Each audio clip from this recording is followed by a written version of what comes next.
счастливый человек в этом отношении, что Бог так распорядился, что вот я оказался в Дзурдзуке, это по грузинским источникам, вашей стране, нашей общей любимой стране, называемой сейчас Ингушской республикой.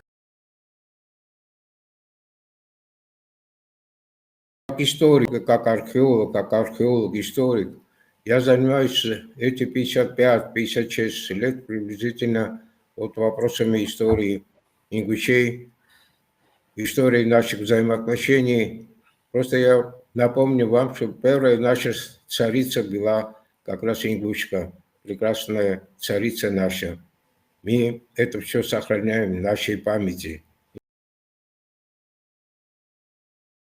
Как раз Георгий Николаевич Чубинашвили, он определил значимость этого храма. Это не как другие ученые, это грузинский храм такого-то века. Он так и пишет. Грузино-ингушский храм Тховерди. Гиви Рамбашидзе тоже пишет всегда. Это грузино-ингушский храм. Потому что там это не только наши наития и наши это самые отношения любви к братскому народу, там сама материальная культура показывает, что сами ингуши восстанавливали на основе местной архитектурной традиции вот этот центральный храм.